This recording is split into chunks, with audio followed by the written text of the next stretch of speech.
vuga nkunda nyumva umvuge ritararenga amazi atararenga inkombe rw'imvura igwe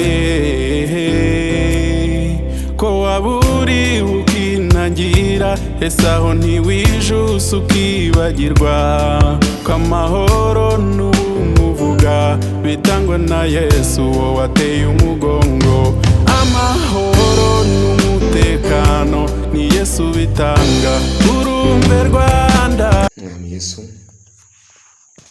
twangiye kugushima twangiye guhimbaza uhabwe icyubahiro agukuzo nishimwe turagushimira ko turinze mu bihe bitambutse turagushimira ko watugiriye neza mu nzira zitari zimwe natwe tuguhaye icyubahiro ikuzo nishimwe turakwereka ikiganiro tugiye kuganira n'abavandimwe kugira ngo kizabe igihindura ubuzima bwa benshi abazacyumva bazahindurwe nacyo turasaba Mwuka Wera kugira ngo agisige amavuta kandi agiherekeze turasaba imbaraga z'ijuru kugira ngo zigendane nacyo kizabohora imitima ya benshi.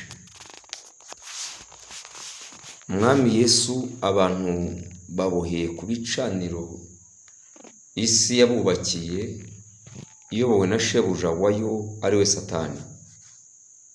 Hari igicaniro cy'imandwa n'abazimu cyateye isi kuvumwa, hari igicaniro cy'amaganya no kuboroga cyubatse mu idini kizanira abantu ibyago n'amakuba, hari n'igicaniro cy'impumyi cyicayeho abayoboye abandi gituma abantu bagusha ishyano. Ndasaba umwuka w'ubwenge no guhishurirwa kugira ngo agwire kuri buri muntu wese uzumva iki kiganiro kugira ngo umutima we uzafatweho n'imbaraga z'Umwuka Wera yakire guhishurirwa azabohorwe n'ijambo ryawe. Mwami ibi bicaniro uko ari bitatu byatumye abantu bimuka ku gicaniro cyawe Mwami wacu Yesu Kristo bayoboka umwanzi Satani bituma isi yokamwa n'umuvumo kuko uburakari bwawe bwayimanukiye abantu bakabaho mu buzima bushaririye kandi atari cyo wari waremeye umwana w'umuntu. Ndakwinginga rero kugira ngo wongere gusuka imbaraga zibohora abantu babashe kumva ijambo ryawe kandi baryumvire ribabohore, basohoke ubumenyi y'umwanzi barekure imirage mibi umwanzi yabaraze, batandukanye n'amateka apfuye bubake amateka mashya amasezerano yose bazaniwe n'ibizira by'uruhererekane rw'imiryango, amoko, amadini n'ibihe abantu banyuzemo n'ibyaha byabo batandukane nayo mu izina rya Yesu Kristo w'i Nazareti. Isi yatwaje abantu igitugu iganisha abantu mu nzira z'umwijima, abantu barindagira ku manywa y'ihangu nka nijoro. Niyo mpamvu tukwinginga gusuka Umwuka Wera abantu bahumuke bakanguke bave mu mwijima hanyuma bayoboke inzira y'agakiza no gukiranuka. Data tukuragije ijambo ryawe kugira ngo urihumekere kandi Umwuka Wera riherekeze abazaryumva rizahindura ubuzima bwabo, bazatange umuti w'iyi si mu bihe byabo, bazasige banditse amateka mashya y'ibihe bizaza kugira ngo bizatume ubwami bwawe bukomeza kwamamara. Urakoze Kristo Yesu kuko ubikora nk'umubyeyi kandi ukabikora nk'umunyembaraga, mu izina ryawe Yesu rifite imbaraga no tubisabye, amen. Turacyaganira ku bigendanye n'ubwiru bwahishwe ku bicaniro byateye abanyarwanda kuvumwa. Ubu turi ku gice cya gatatu cy'iki kiganiro tureba igicaniro cy'imandwa n'abazimu kiyoboye iyi si, cyatumye abantu bakingirwa ijuru, kibanyaga amahoro, gituma abantu baba mu buzima bushaririye kubera uburakari bw'Imana buri kuri bo, buri ku babo, buri no ku byabo. Iyo uburakari bw'Imana bwaje buba ku ishyanga, bukaba ku gihugu, bukaba no ku muntu ku giti cye. Twabaye rero mu bihe bitubashye Imana, bituma tugabana umuvumo mu mwanya wo kugabana umugisha. Uyu munsi turareba imivumo ituruka ku gicaniro cy'imandwa n'abazimu. Ikiganiro giherutse twari twarebye ubwiru bwahishwe kuri icyo gicaniro. None ubu tugiye kureba imivumo ituruka ku gicaniro cy'imandwa n'abazimu. Reka dusome Guteka kwa 2, igice ni icya 27. Turasoma umurongo wa 4 n'uwa 5, twongere dusimbuke tujye kuri 12, hanyuma twumve icyo Imana yavuganye n'Abisirayeli mu kanwa ka Mose. Igice cya 27 cyo Guteka kwa 2 umurongo wa 4 bangu nuko nimumara kwambuka Yorodani muzashinge ibyo bibuye mbategetse uyu munsi ku musozi wa Ebali ubihome ingwa, kandi uzubakireyo Uwiteka Imana yawe igicaniro cy'amabuye, ntuza yakoresheho ikintu cy'icyuma. Uzubakisha igicaniro cy'Uwiteka Imana yawe amabuye atabajwe, aba ari cyo utambiraho Uwiteka Imana yawe ibitambo byoswa. Tugende kuri 12, kamere kuri 11. Mose yihanangiriza abantu kuri uwo munsi ati, aba azabe ari bo bahagarikwa ku musozi wa Gerizimu no kwifuriza abantu umugisha nimumara kwambuka Yorodani. Ab'imiryango ya Simiyoni na Lewi na Yuda na Isakari na Yozefu na Benyamini. Kandi abazaba ari bo bahagarikwa ku musozi wa Ebali no kuvuga umuvumo, ab'imiryango ya Rubeni na Gadi na Asheri na Zebuluni na Dani na Nafutali. Abalewi babwize Abisirayeli bose ijwi rirenga bati, nihagira umuntu urema igishushanyo kibajwe cyangwa kiyagijwe ikizira Uwiteka yanga urunuka, kiremwe n'umuhanga wabyo akagishinga rwihishwa, avumwe. Abantu bose babasubize bati amen. Abalewi bati, usuzugura se cyangwa nyina avumwe. Abantu bose bavuge bati amen. Abalewi bati, uhina imbago y'urubibi rwa mugenzi we avumwe. Abantu bose bavuge bati amen. Abalewi bati, uyobya impumyi inzira avumwe. Abantu bose bavuge bati amen. Abalewi bati, ugoreka urubanza rw'umusuhuke n'umunyamahanga cyangwa umupfakazi n'urw'imfubyi avumwe. Abantu bose bavuge bati amen. Abalewi bati, usambana na mukase avumwe, kuko aba yorosoye umwenda wa se akawambika ubusa. Abantu bose bavuge bati amen. Abalewi bati, uryamana n'itungo ryose avumwe. Abantu bose bavuge bati amen. Abalewi bati, usambana na mushiki we basangiye se cyangwa nyina avumwe. Abantu bose bavuge bati amen. Abalewi bati usambana na nyirabukwe avumwe. Abantu bose bavuge bati amen. Abalewi bati uwica mugenzi we rwihishwa avumwe. Abantu bose bavuge bati amen. Abalewi bati wenda ibiguzi byo kwicisha utacumuye avumwe. Abantu bose bavuge bati amen. Abalewi bati udasohoza amagambo y'ayo mategeko avumwe, ngo ayumvire avumwe. Abantu bose bavuge bati amen. Iyi ni indahiro Abisirayeli barahijwe n'Imana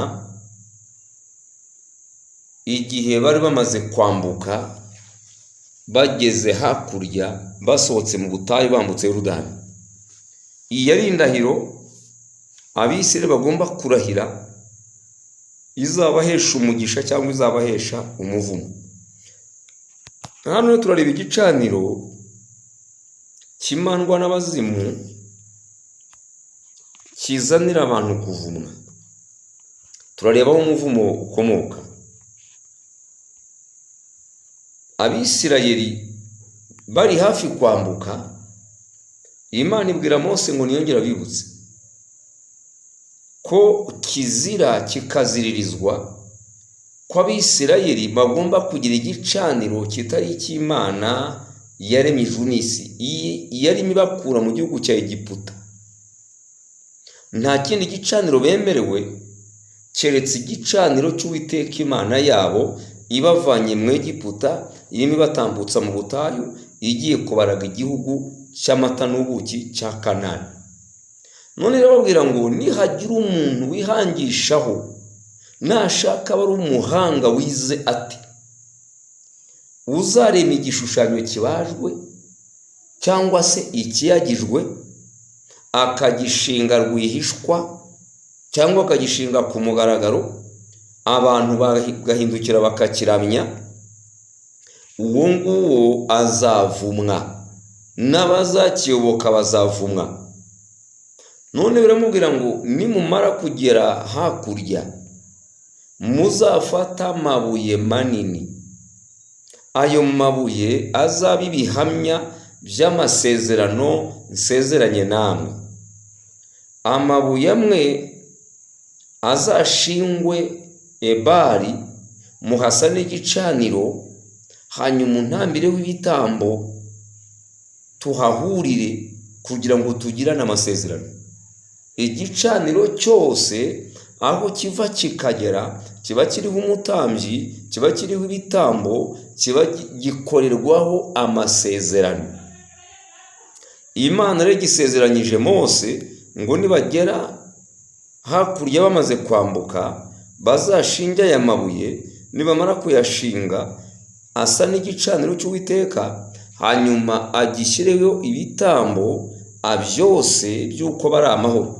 Namara kubyosa bazarye banywe banezererwa imbere y'Uwiteka, kuko Uwiteka azaba yaje gusura abo bantu biciye ku gicaniro n'igitambo batambye. Mose yabibwiraga Abisirayeli bayobowe na Yosuwa wagomba gusimbura Mose, kugira ngo nibagera hakurya y'Yorodani bazakora iby'Imana yabasezeranyije, ko Mose yari azi ko atazagerayo. Bamaze kwambuka bakoze ibingibi Imana yari yavuganye nabo. Hano rero iramubwiye ngo Abisirayeli bazigabanyemo ibice bibiri, ariko bazigabanyamo ibice bibiri binyuze muri izi nzira. Imana imuha umurongo, imwereka abagomba guhagarara kuri Ebali n'abagomba guhagarara kuri Gerizimu. Iyi ni imisozi ibiri, umusozi umwe ni umusozi w'umuvumo, undi ni umusozi w'umugisha. Umwe uzaba uri igicaniro cy'Uwiteka, undi uzaba uri igicaniro cya Satani. Iyi misozi uko ari ibiri, abantu bakwiye kwihagararaho neza bakirinda kuvumwa hanyuma bakaba amahoro. Iyi ni indahiro Abisirayeli bakoze imbere y'Uwiteka n'abatambyi babo n'Abalewi. Baravuga, baremera, bakora indahiro bayihamisha kuvuga ngo bibe bityo, amen. Bamaze kugera hakurya bajya ku musozi wa Gerizimu, abandi bajya kuri Ebali. Hanyuma aya masezerano bayasezerana n'Uwiteka Imana yabo. Imana yari yabwiye Mose ngo abwire Abisirayeli na Yosuwa uzaba bayoboye ko abazahagarara kuri Gerizimu abo nibo bagomba gutanga umugisha. Umugisha uzatangwa n'abahagaze Gerizimu. Abahagaze Gerizimu wari umuryango w'abantu 6 mu Bisirayeli. Aba ni bene Yakobo, imiryango 12. Imana ibaciyemo ibika 2, noneho ibwira Mose uko bagomba kuzahagarara, abatanga umugisha n'abatanga umuvumo. Bavuge umugisha ku Bisirayeli bazakiranuka, bavuge n'umuvumo ku Bisirayeli bazagomera Imana. Abazaba ku gicaniro cy'Uwiteka kiramya Imana kikayihimbaza bazagendane n'umugisha. Ariko abatazahaba bagakurikira igishushanyo kibajwe cyangwa kiyagijwe, icyo ni ikigirwamana. Aho ikigirwamana kiri haba hari igicaniro, kuko ikigirwamana kiri haba hari umutambyi. Ahari umutambyi haba habaye igicaniro. Ahaje igicaniro haza ibitambo. Ahaje ibitambo hagomba gukorerwa n'amasezerano. Imana rero ibwiye Mose ngo abwire Abisirayeli na Yosuwa uzabambutsa ko kuri uyu musozi wa Gerizimu ariho Abisirayeli bazavugira umugisha, kuri Ebali bakahavugira umuvumo. Iramubwira ngo dore abazavuga umugisha bazaba bahagaze kuri Gerizimu ni abangaba. Imana imuha n'urutonde rw'abantu bagomba kuzahagarara kuri buri musozi. Ni Imana yabarobanuye, ntabwo ari Mose wabarobanuye. Mose abwira Yosuwa n'Abisirayeli iby'Imana imubwiye mu 12. Uravuga ngo aba bazabe ari bo bahagarikwa ku musozi wa Gerizimu. Aba bazabe ari bo bahagarikwa ku musozi wa Gerizimu no kwifuriza abantu umugisha nimumara kwambuka Yorodani. Ab'imiryango ya Simiyoni na Lewi na Yuda na Isakari na Yozefu na Benyamini, abo ni abazahagarara kuri Gerizimu, none bakatura umugisha ku bazakiranuka batazajya ku gicaniro cy'imandwa n'abazimu. None mu 13 ngo kandi aba azaba ari bo bahagarikwa ku musozi wa Ebali no kuvuga umuvumo. Ab'imiryango ya Rubeni na Gadi na Asheri na Zebuluni na Dani na Nafutali. Aba ni abantu bagomba kuzatura umuvumo ku bantu bazagana igicaniro cy'imandwa n'abazimu kiyobowe n'igishushanyo kibajwe cyangwa kiyagijwe, icyo umuhanga mu gukora ibishushanyo bisengwa azaba yashyizeho.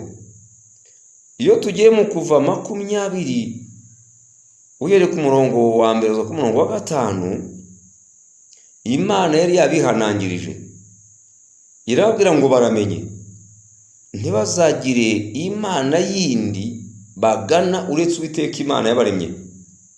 Murongo wa 3 turavuga ngo ntukagire izindi mana mu maso yanjye, ntukiremere igishushanyo kibajwe cyangwa igisa n'ishusho yose iri hejuru mu ijuru cyangwa hasi ku butaka cyangwa mu mazi yo hepfo y'ubutaka, ntukabyikubite imbere, ntukabikorere, kuko Uwiteka Imana yawe ndi Imana ifuha, mpora abana gukenerwa kwa base, nkageza ku buzukuruza n'ubuvivi by'abanyanga.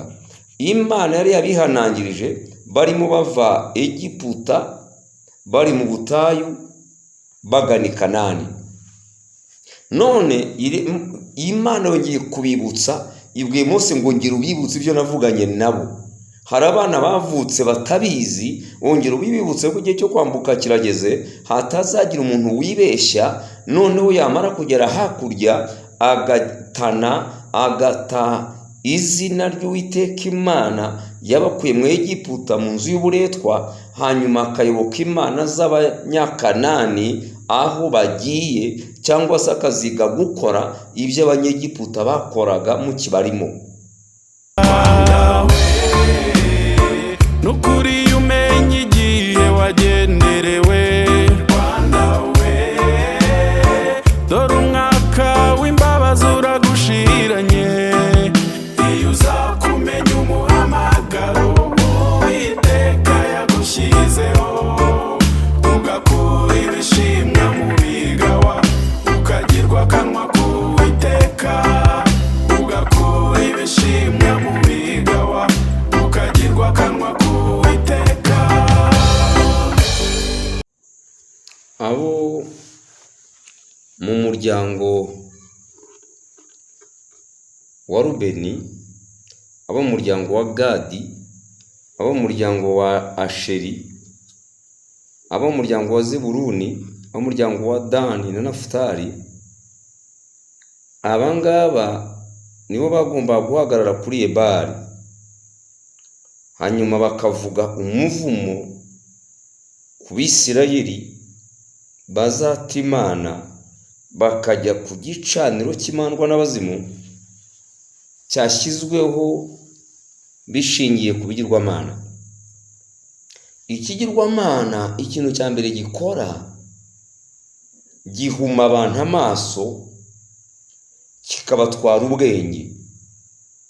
Ugasanga umuntu imitekerereze yarangiritse, ntashobora kumenya Imana yamuremye, ntashobora kumenya ijambo ryayo, ntanaryemera, ntashobora kumenya imirimo y'Imana kandi ayibona buri munsi, uko amaso yarahumye, imitekerereze yarapfuye. Niyo mpamvu Imana ibuza abantu kujya mu bigirwamana, nuko izi ko bibahuma amaso, bikababuza Imana yabaremye ntibabashe kubona ibitangaza byayo, kikabatwara ubwenge ntibabashe gutekereza no gushyira mu gaciro, kugira ngo bamenye Imana n'imbaraga zayo bayigane, be kugana ibindi. Aha rero Imana irababwiye ngo nimugera hakurya y'Yorodani mumaze kwambuka, mbere ya byose tuzabanza tugirane indahiro, dukorane amasezerano. Kuri Gerizimu aho hazatura umugisha, kuri Ebali hazatura umuvumo. Uzava ku gicaniro cyanjye iki ngiki maze gusanisha hano mpagazeho, uzakimukaho akajya ku kindi gicaniro, uwo nguwo umuvumo uzamwokama, ariko uzakigumaho uwo nguwo azahabwa umugisha. Ibi Abisirayeli nk'ubwoko yarobanuye bugomba kubera abandi ibyitegererezo cyangwa se akabarore. Bamaze kugera rero mu gihugu cyabo, bageze Kanani, igisekuru cyajyanye na Yosuwa kirapfa kirarangira. Kimaze gupfa kirangiye, hasigara abantu batigeze bamenya Imana yabanye na Mose n'Abisirayeli na Yosuwa. Noneho Imana barayita, bigira mu banyamahanga, ndetse banazana imana zabo, barazubakira, baraziramya, bazitura ibitambo. Imana irababara, isa n'ibaretse. Biviramo ko mu gihe cy'abacamanza Imana yabahaye bahuye n'ibibazo bikomeye kugeza igihe cya Gideyoni Imana imuhagurutsa. Ise Yowasi yari yarazanye imana z'abanyamahanga Bayali na Ashera, arabyubakira abishyiraho ibicaniro, akajya bitambira ibitambo kugira ngo Imana itabara Abisirayeli. Byaciye kuri Gideyoni, iramubwira ngo genda usenye igicaniro cya Bayali so yubatse, utemagure Ashera, nurangiza inkwi z'ibyo bintu ufata inka ya so imaze imyaka 7, ufata indi imaze imyaka 2, wanyuma untambire igitambo cyoswa, manurwe no kuza kugirira imbabazi Abisirayeli. Kugira ngo Gideyoni ajye ku rugamba kurwanira abise no kubatabara, byamusabye kubanza gusenya igicaniro ise yari yarubatse cyatandukanije Abisirayeli n'Imana. Umuvumo warabokamye, bamara imyaka 7 mu ntambara, bamara imyaka 7 mu nzara, bahura n'akaga gakomeye. Ibyo tubisanga mu gice cya 5 cy'Abacamanza, uko Abisirayeli bahuye n'akaga kubera ko batumviye Imana. Iki rero cyari igihe cyiza cyo kugira ngo Abisirayeli bumve Imana, none bagendere mu mategeko yari yabashyiriyeho. Ubwabo nibo bivugiye umuvumo ko bazateshuka, bavuga n'umugisha ku bantu bazayoboka Imana bakagenda uko Imana yababwiye. Igice cya 6 cy'Abacamanza, iki nicyo kitwereka uko Gideyoni yahamagawe, nuko Imana yamubwiye kujya gusenya ibicaniro byubatswe na se. Umurongo wa 21 mu gice cya 6 cy'Abacamanza bavuga ngo nyuma marayika w'Uwiteka atunga ipfundo ry'inkoni yari yitwaje, arikoza ku nyama n'utwo dutsima. Uwo mwanya umuriro uva mu gitare utwika izo nyama n'utwo dutsima. Nuko marayika w'Uwiteka aramubwira ati ntiwongere. Marayika w'Uwiteka aramubura, ntiyongera kuboneka imbere ye. Uyu ni Gideyoni, barimo baravugana, bari mu kiganiro. None marayika aramwiyereka, amusaba ko haba igicaniro aho ngaho. Gideyoni aravuga ati reka none mbanze nkugaburire nkwakire nk'umushyitsi unsuye. Azana ibyo amwakiriza, marayika ntiyabihakana ngo bitungaho ipfundo ry'inkoni. Umuriro uva mu gitare, umuriro utwika bya bindi Yosuwa Gideyoni yarazaniye marayika. Icyo ni igicaniro kikwereka ngo aho Uwiteka yageze, kuko Uwiteka ni umuriro. Iki ni igitambo yarazanye. Hanyuma marayika w'Uwiteka aragaruka, aramuvugisha, amubwira icyo ajya gukora. Rero uko ajya gukuraho ibyo yose yashyizeho, hanyuma agakunda akasana igicaniro, akimura ibya se, akubaka ibyo Uwiteka yari yamutegetse kubaka. 28 ngo bukeye bwaho abo muri uwo mudugudu babyutse mu gitondo kare, basaga igicaniro cya Bayali gisandaye, na Ashera yari hafi yacyo yaguye, n'imfizi ya 2 yatambwe hejuru y'igicaniro cyubatswe muri iryo joro. Barabazanya bati ninde wakoze ibi? Barabaririza, bamenya ko ari Gideyoni mwene Yowasi wabikoze. Urumva yashenye igicaniro cy'Imana bajyaga baramya, ariyo yateye igihugu kuba mu kaga. Amaze kugisenya yubaka icy'Uwiteka, ndetse agitambiraho n'igitambo cy'inka za se. Ahangaha rero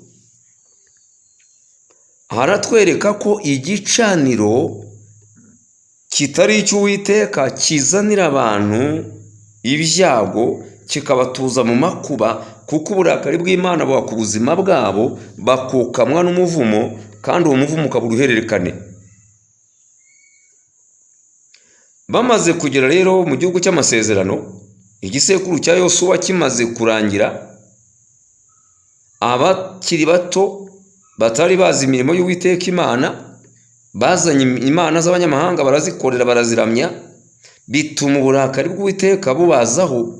Imana ibarekuriraho umuvumo, noneho abanyamahanga batangira kubarwanya, batangira no kunyaga ibyabo, ngo bahinge imirima bakaza bakayinyukanyuka, n'ibiramutse bicitse ku icumu abanyamahanga bakaza bakabyisarurira, abandi barahunze barabuze icyerekezo. Ibi rero biba byavuye ko abantu bimuye Imana bakubakira ikigirwamana igicaniro, hagatura imandwa n'abazimu, noneho abantu bakaba munsi y'ijuru rikinze. Iki gicaniro cy'imandwa n'abazimu gikinga ijuru, kikambura abantu amahoro, abantu bakaba mu byago n'amakuba.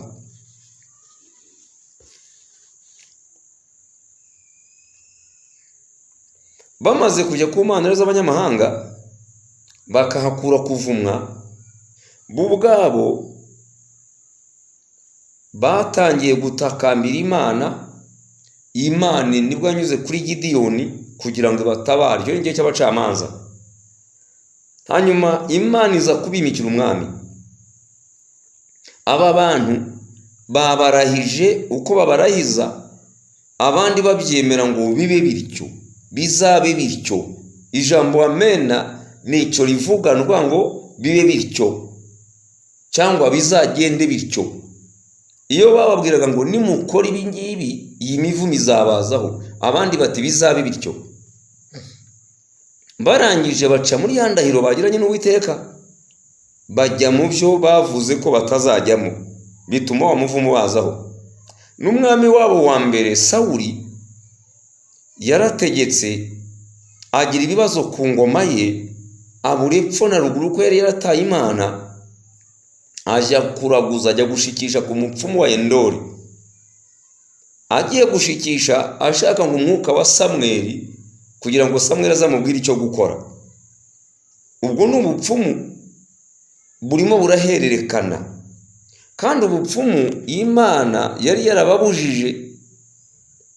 Umva uko Yesaya igice cya 8 umurongo wa 19:22 uvuga. Imana yari yarababujije kujya mu bapfumu kugira ngo batazavumwa, kuko bataye Imana bakajya kubaza imana zitavuga, imana zitareba, zitumva. Ngo kandi niba bababwira ngo nimushake abashitsi mubashikishe, mushake n'abapfumu banwigira bakongorera, mbese iby'abantu ntibikwiriye? Mbese abantu ntibari bakwiriye gushaka Imana yabo bakaba ariyo babaza? Mbese iby'abazima byabazwa bapfuye? Nimusange amategeko y'Imana n'ibiyihamya. Nibatavuga ibihwanye n'iryo jambo, nta museke uzabatambikira, ahubwo bazanyura mu gihugu ari abihebe n'abashonji, maze nibasonza bazarakara bavume umwami wabo n'Imana yabo. Bazararama barebe hejuru, barebe no hasi ku isi, icyo bazabona ni amakuba n'umwijima n'umubabaro umeze nk'ubwire, maze bazirukanirwa mu mwijima w'icuraburindi. Aya magambo arakomeye. Aba bantu Imana ibabujije kujya mu bapfumu no kuraguza no gushikisha. Ngo abantu baramuka babikoze, ntibashake Imana, ntibashake amategeko yayo, ntibarebe n'imirimo yakoze ngo batere kumenya Imana no kuyegera, ngo aba nta museke uzabatambikira, umuseke utambika bujya gucya. Bivuga ngo ubuzima buzahora mu bibazo, abantu bazaba mu icuraburindi ry'ibibazo, ibibazo bisimburana n'ibindi. Uwo ni umuvumo. Yaravuga ngo bazanyura mu gihugu ari abihebe, abantu bazahura n'ibibazo kugeza ubwo biheba. Banyure mu gihugu ari abashonji, bazasonza amahoro, basonze inshuti, basonze inama, basonze no mu buzima busanzwe, babura icyo gufata, babe mu buzima bw'ubushonji. Bazasonza Imana, babura amahoro, basonze n'abantu, babura umugisha. Kuko umugisha uva ku bantu, Imana iyo utanze uca mu bantu. Ngo maze bazasonza, nibasonza bazarakara, bavume. Urumva nabo kubera ko ari ibivume, nabo bagiye kuvuma rero. Bazavuma umwami wabo, bavume n'Imana yabo. Aho umuntu atangira akavuga ngo Imana yandemeye iki? Na Yobu byamubayeho. Aravuga ati ndavuma umunsi navutseho. Imana yandemeye iki? Kuki navutse? Kuki ndiho ndutwa n'uwapfuye, nagapfuye nkavaho? Uyu ni umuvumo uba warafashe umuntu ukazitira inzira ze. Yanyura iburyo agasanga harakinze, yanyura ibumoso agasanga harakinze, yanyura iburasirazuba n'amajyaruguru, yanyura amajyepfo n'iburengerazuba, agasanga inzira zirakinze. Hanyuma bigatuma avuma Imana yamuremye, agahindukira akavuma n'umwami, akavuga ko ubuzima abayemo yabutewe n'uyoboye igihugu, kandi ntaho bahurira, nta wuzi undi. 22 iravuga ngo tukiri kuri 21, Imana yabo n'umwami wabo bazararama barebe hejuru, barebe no hasi ku isi. Icyo bazabona ni amakuba n'umwijima n'umubabaro umeze nk'ubwire, maze bazirukanwa mu mwijima w'icura burindi. Bazararama barebe hejuru. Hejuru bazabareba iki? Nuvuga ngo bazajya mu madini gushaka ubutabazi, gushaka ubufasha. Nibagera mu madini basange amadini irembo ryakinzwe kera, kuko mu idini ntabwo Imana ihakorera, mu idini hakorera Satani. Idini ni ibiro bikuru bya Satani, iyi ni ofisi ya Satani yashyizeho kugira ngo arindagize abantu.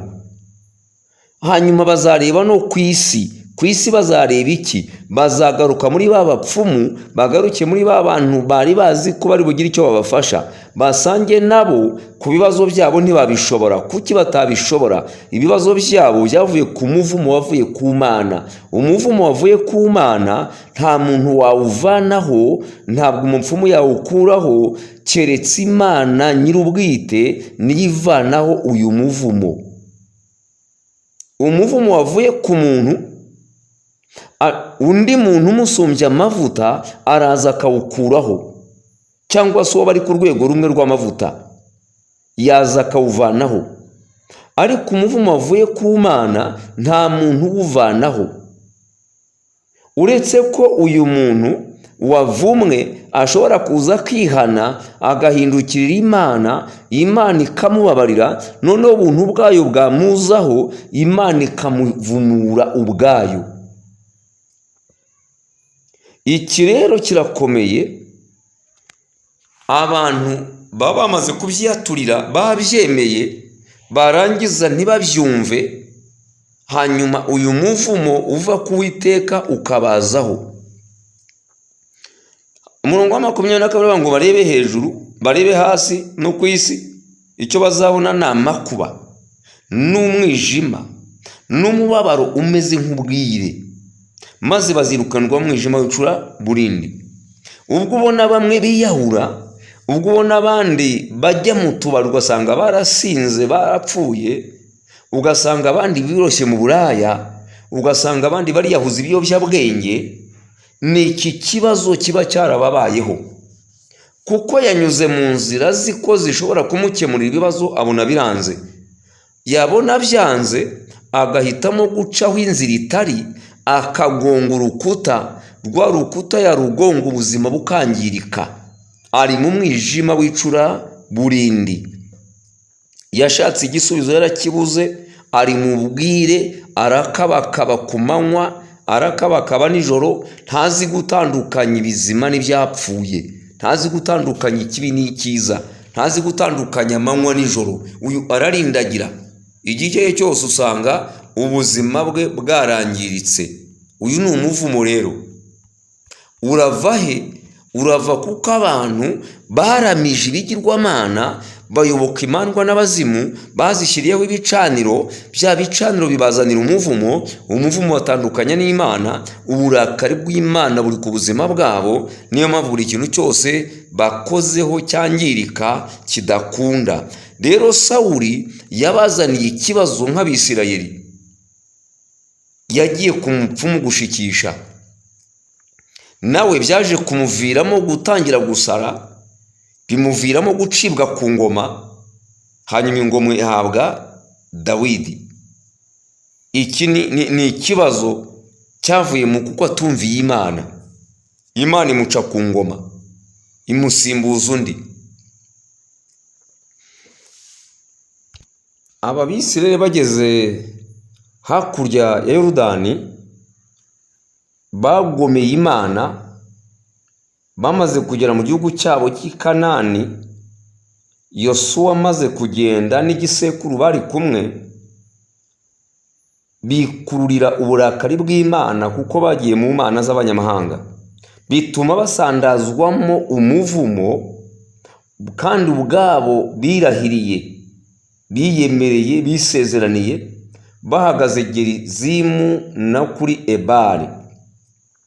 Uyu muvumo basandajwemo tuwusanga mu Guteka kwa 2:28, uhereye ku murongo w'15 kugera ku 68. Hatwereka uruhererekane rw'imivumo izaza ku bantu bazimura Imana, ntibayumvire, ntibagende uko yababwiye, ntibakora iby'Imana yabategetse gukora. Nibaca mu isezerano bazahura n'ako kaga.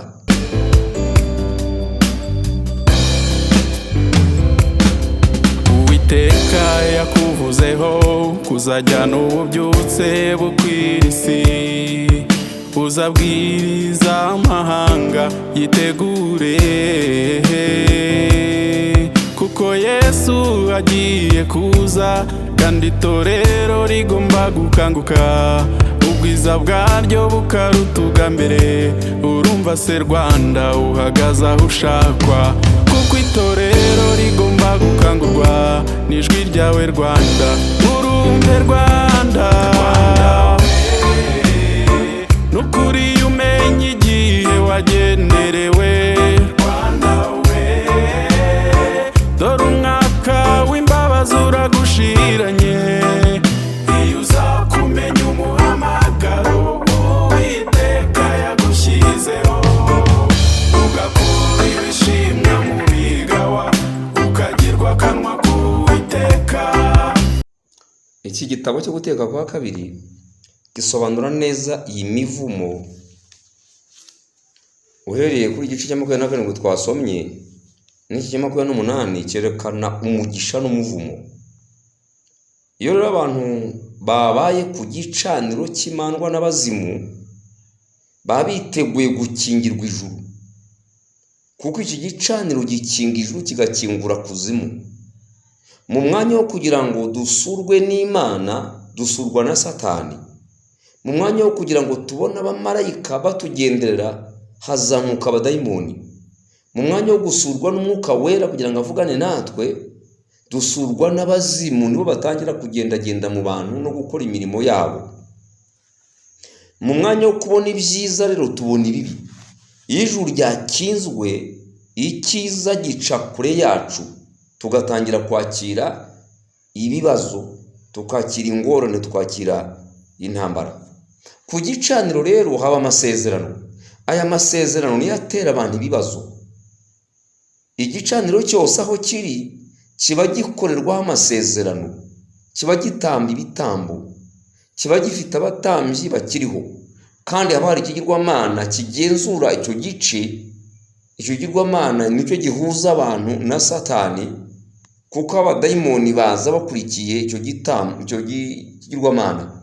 Satani iyo agiye gukora akora aciye ku bigirwamana. Niyo mpamvu arashyira ibicaniro hirya no hino kugira ngo bya bicaniro bibe bifite ikigirwamana biramya, cya kigirwamana gisabanisha abantu na Satani. Nicyo Satani anyuramo kugira ngo asure abantu be. Aha rero guteka kwa kabiri kuratwihanangiriza, kukatubuza kuba ku bicaniro bya Satani, ahubwo tube ku gicaniro cy'Uwiteka. Iyo igicaniro cy'Uwiteka abantu bakiriho, ijuru rirabakingukira, bakakira amahoro, bakabona umunezero, bagahabwa umugisha n'Imana. Ubuzima bwabo bukaba ubuzima bufite intego, bufite umurongo, bufite icyerekezo, bufite inzira nzima. Umuvumo rero twagiye dusarura, twawuvanye ku batubanjirije kubera ko ntibigeze bubaha Imana. Nk'uko amaganya ya Yeremiya ibice 5 umurongo wa 7 batubwira ngo ba data bakoze ibyaha kandi ntabwo bakiriho, twikora ibicumuro byabo. Ibyaha bakoze ni ibihe? Bimuye Imana yabaremye, ari nayo yaremye ijuru n'isi. Umugambi yabashyiriye mu isi ntibawujyamo, ahubwo baramya Satani, bagira ibigirwamana bayoboka, bikira abatambyi b'abapfumu n'abakozi b'umwijima batari bamwe, batamba ibitambo ku gicaniro cya Satani cy'imandwa n'abazimu, bituma bagibwaho n'urubanza. Uburakari bw'Imana butuzaho natwe ababakomotseho, hanyuma twakira umuvumo mu mwanya wo kwakira umugisha. Igicaniro rero cy'imandwa n'abazimu kizikura umuvumo, indwara zikatwokama, ubukene bukatwokama, kutiga kukatwokama. N'abize ugasanga bamwe barasaze, abandi bize ugasanga babaye abasinzi, abandi bize ugasanga babuze akazi, ubonye akazi ntagatindemo, ugasanga abandi barakenyuka, abandi barapfakara. Hari standari umwanzi Satani yashyizeho, kuko hari amasezerano yakozwe hagati y'abatubyaye abakurambere ndetse natwe ubwacu. Hari ibyo twagiyemo tugirana amasezerano n'ibigirwamana kuri iki gicaniro.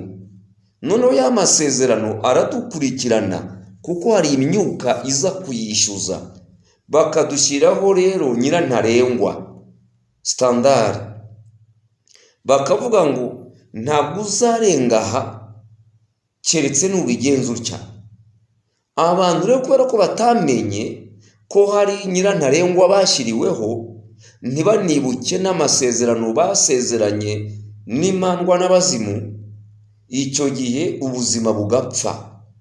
Kandi niyo wayamenya ukajya kuyatunganya, niko ubugwiza uburakari bw'Uwiteka ku buzima bwawe, ku bw'abawe no ku byawe.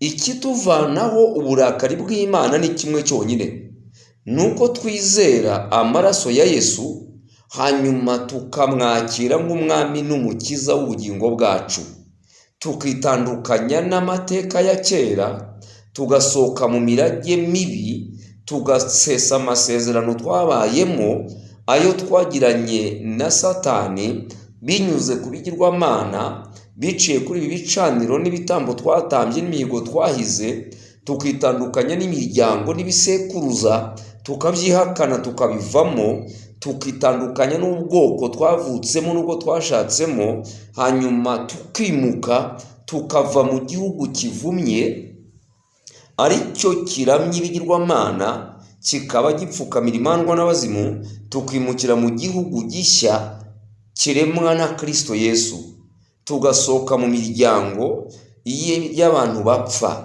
tukajya mu muryango w'abantu badapfa, kuko Imana si y'abapfuye, Imana ni y'abantu bazima. Tugasohoka mu miryango itagira Imana rurema, tugasohoka mu gihugu cy'umwijima, tukinjira mu gihugu gifite Imana rurema, tukinjira mu gihugu cy'umucyo.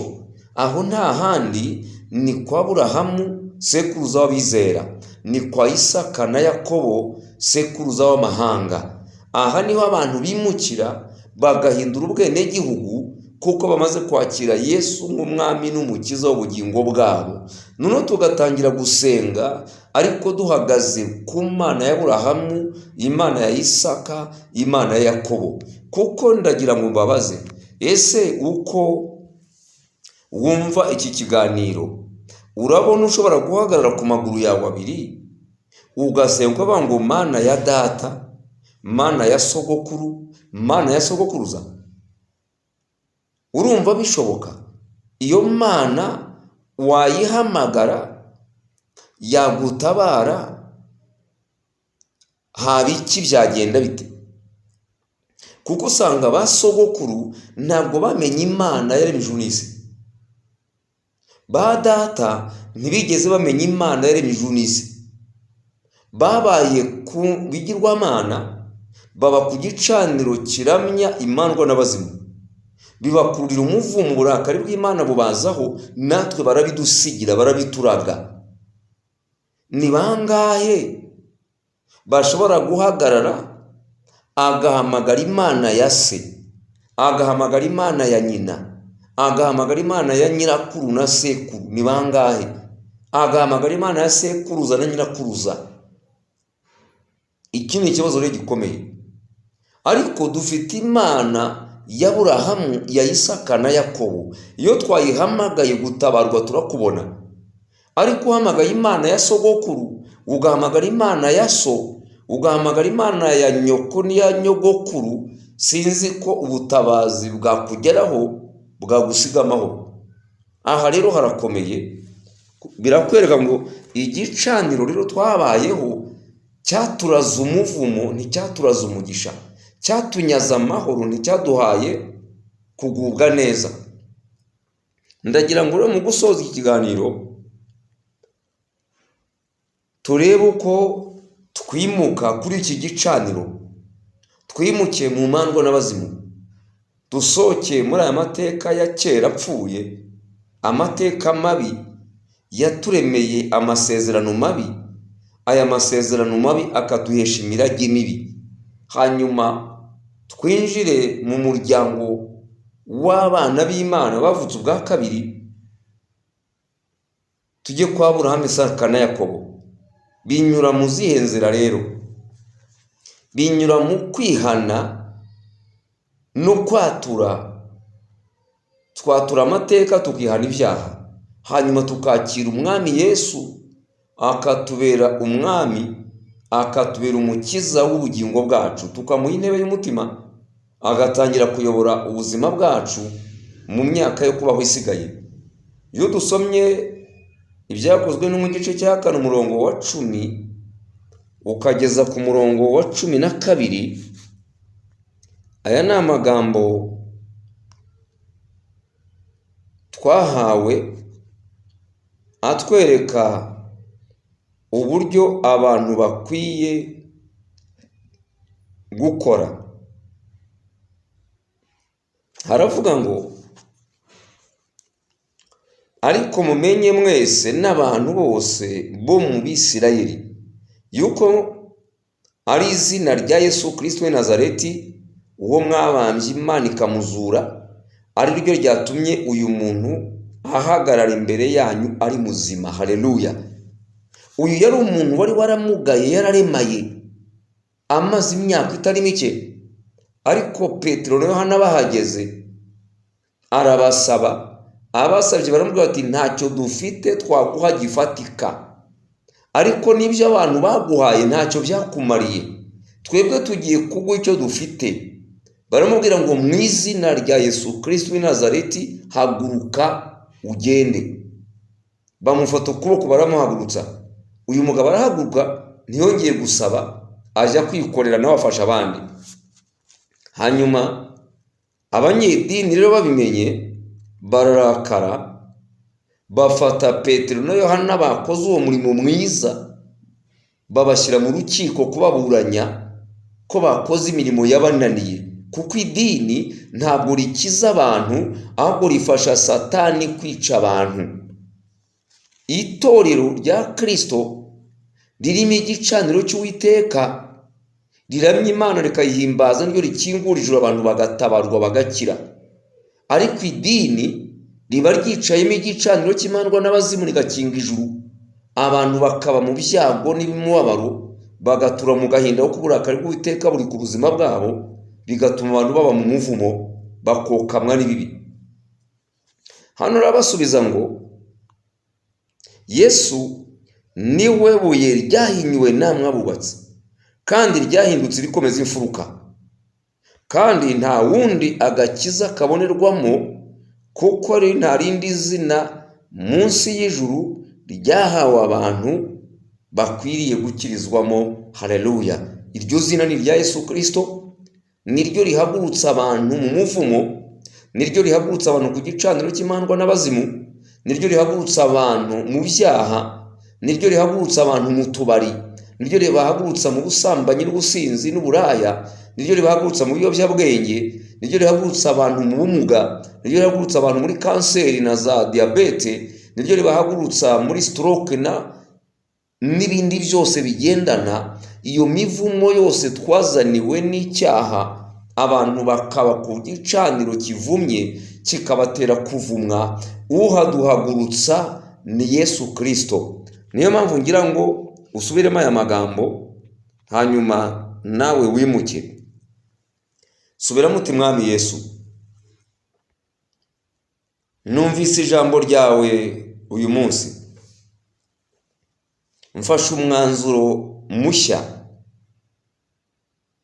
wo kwimuka ku gicaniro nabagaho cy'imandwa n'abazimu. Nsohotse mu byaha, Yesu nje iwawe. Ndasaba ngo uyu munsi umpanagure mu gitabo cy'urupfu, unyandike mu gitabo cy'ubugingo, umbabarire ibyaha byanjye byose, umbabarire gukiranirwa kwanjye nabayemo. Amaraso yawe Yesu nanyuhagire, ankureho imyanda yose n'ibizira byose nazaniwe n'amateka naciyemo.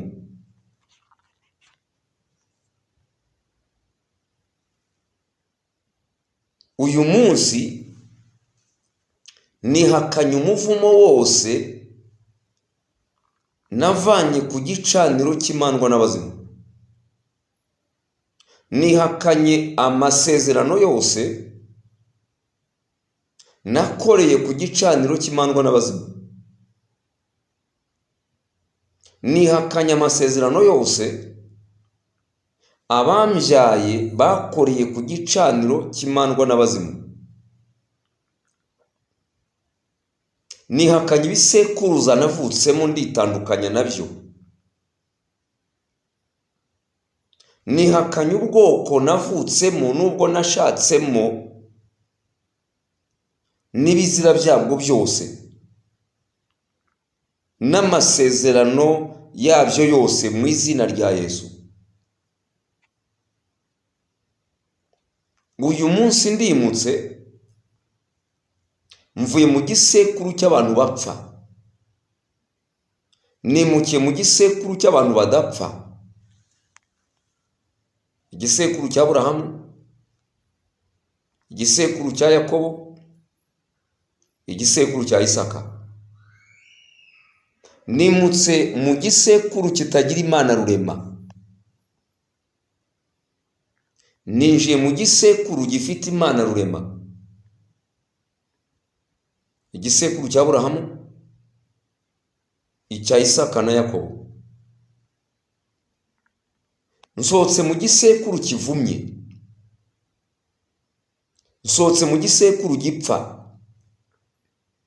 ninjiye mu gisekuru cy'umugisha, ninjiye mu gisekuru kidapfa, icya Aburahamu, Isaka na Yakobo. Nihakanye amateka yose yankurikiranaga, nihakanye imirage yose yankurikiranaga, amasezerano yose yabayeho mu muryango ndayihakana, nditandukanya nayo mu izina rya Yesu. Mwami Yesu, nsabye amaraso yawe ngo anyuhagire, ambohore, anyoze, antunganye, ankureho imyanda yose n'ibizira nabayemo n'ibigirwamana biri muri jye. Uyu munsi ampindura umwana w'Imana. Yesu, umfata ukuboko, imyaka nshigaje kubaho tuyigendanemo. Mwuka wera, ndakwinginze umbabarire, nakubabaje kenshi, ariko uyu munsi mfashe umwanzuro mushya, ndagira ngo ngarukeho, wongere kunyobora, wongere kunyigisha, wongere kungira inama, kandi umpe imbaraga kugira ngo neshe ibingerageza. Urakoze Mwuka wera, urakoze Mwami Yesu. Ngushimiye ko uhereye none ubaye inshuti, ukambera umubyeyi, nanjye nkaba ngiye kuba umwana. Urakoze. Kadusengere n'abari barasubiye inyuma, n'abari bacitse intege, kugira ngo bongere bagarukemo imbaraga, basubire mu murongo. Mwami Yesu, turakwereka buri muntu wese wari warasubiye inyuma, wari waracitse intege, abantu bose banyuze kuri iki gicaniro cy'imandwa n'abazimu, bose turabakumurikiye Mwami. Uboherereza imbaraga zibohora, uboherereza amaraso yawe Yesu, abuhagira boza beza batunganye, mu izina rya Yesu Kristo rifite imbaraga. Amavuta y'Umwuka wera ibaburukeho, ababohore, ababature, abace ku ngoyi z'umwanzi, mu izina rya Yesu. Batandukane n'ibizira, boherereza imbaraga, boherereza ububyutse, boherereza gukanguka. Abari bananiwe basubizemo imbaraga, bari bacitse intege bahembure, abari kurubagarure, abari bagiye Yesu Kristo wongera kubazana. Komeza imitima yabo, komeza amavi yabo, mu izina rya Yesu Kristo Nazareti.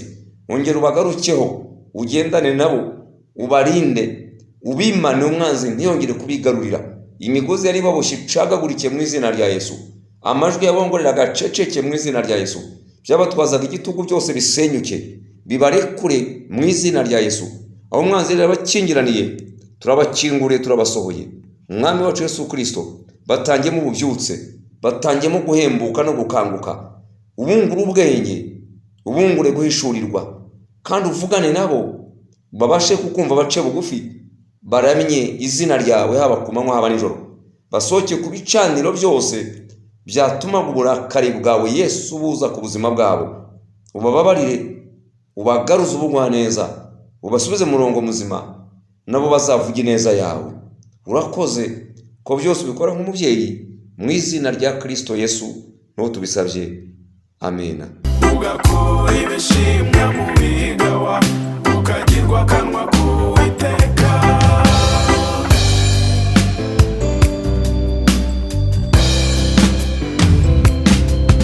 Haracyariho andi mahirwe, hindukira acunguza uburyo umwete, ugama muri Yesu vuba utanyagirwa. Imbere aha haratambuka uwejejwe. Rwanda we, nukuri umenye igihe wagenerewe. Rwanda we, dore umwaka w'imbabazi uragushiranye. Iyo uzakumenya umuhamagaro Uwiteka yagushyizeho, ugakura ibishimwa mu bigawa, ukagirwa akanwa k'Uwiteka. Rwanda